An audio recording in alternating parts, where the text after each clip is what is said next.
What's up? It's your girl, Mickey Truth. You tune in to Miss Me With That BS, the realest spot on YouTube for calling out the nonsense. Make sure you tell a friend to pull up and hit that subscribe button and join the fam. Let's get into it.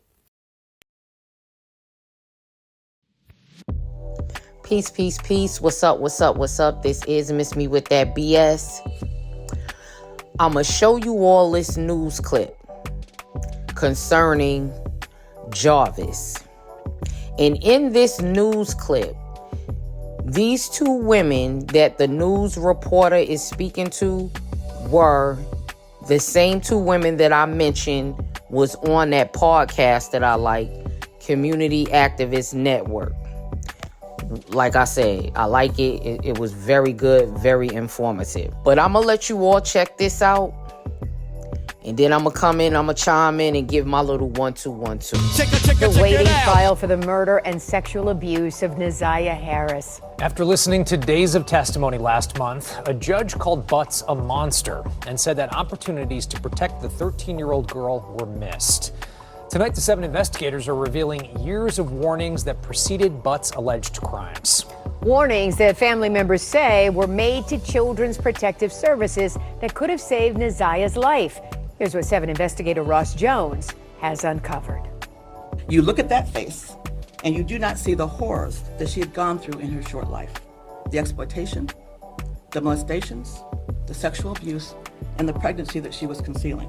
Years before Jarvis Butts would be charged by Wayne County's prosecutor, accused of killing and sexually abusing 13-year-old Neziah Harris, Harris's own relatives say they saw the warning signs and told anyone who would listen. So that at that point, I was like, this is too much. I'm calling CPS.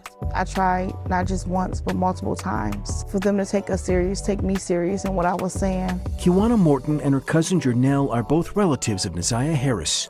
In February of 2022, Jernell says she learned of allegations of improper touching involving Butts and other small children.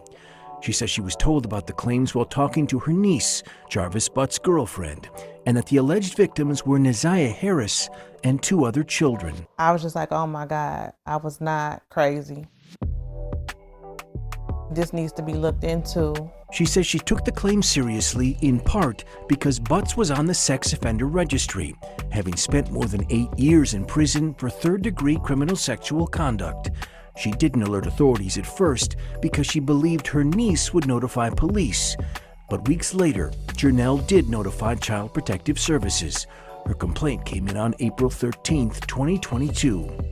There was an incident at a birthday party, the complaint reads. One of the children that attended the party accused Jarvis of sexual abuse. Neziah, and name withheld, reported that Jarvis touched both of them inappropriately as well.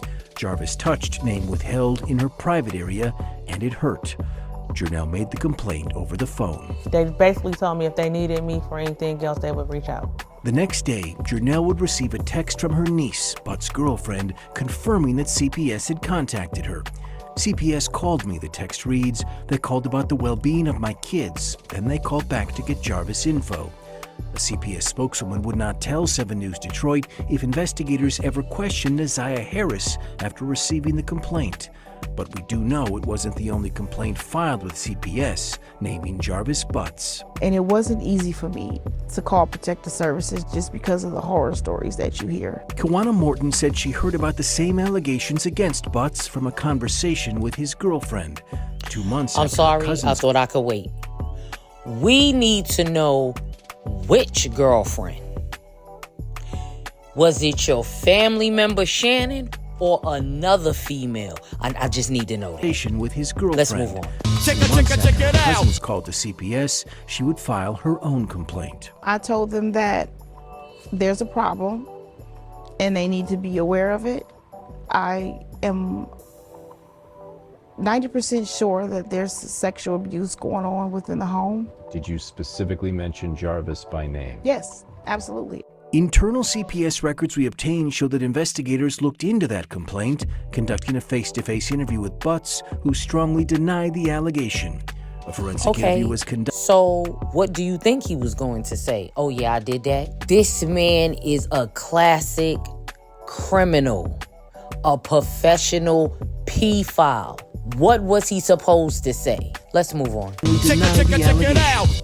A forensic interview was conducted with the alleged victim and no disclosures were made.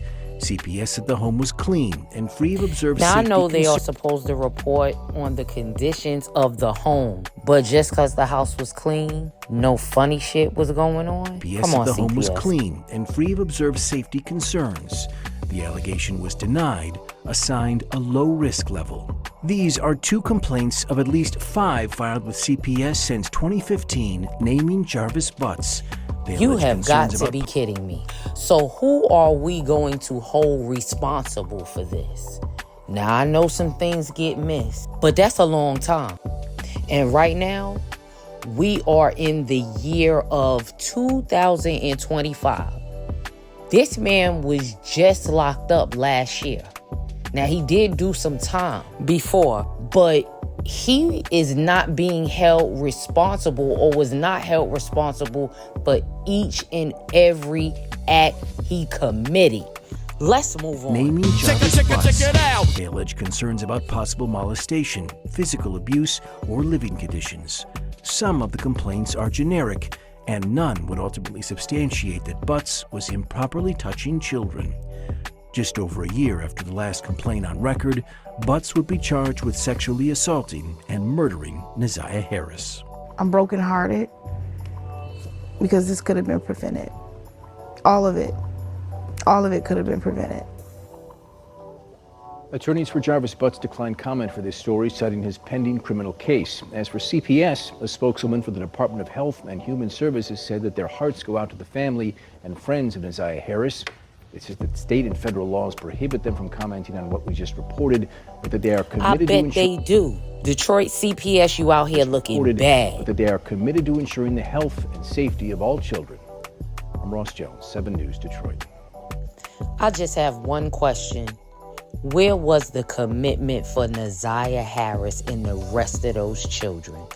Don't forget to like, comment, subscribe, definitely share. Peace. Skip the BS and put everybody at the BS. PS, all I spit is FACTS. Do it for me. Promo alert, promo alert, promo alert. Today is Lena Love Lather. Make sure y'all go follow her on Instagram. Subscribe to her YouTube channel. Hit that like button, comment, and let her know I sent you. She just did a big collab. It's a gift set. It's called I Get Money Manifestation Bundle.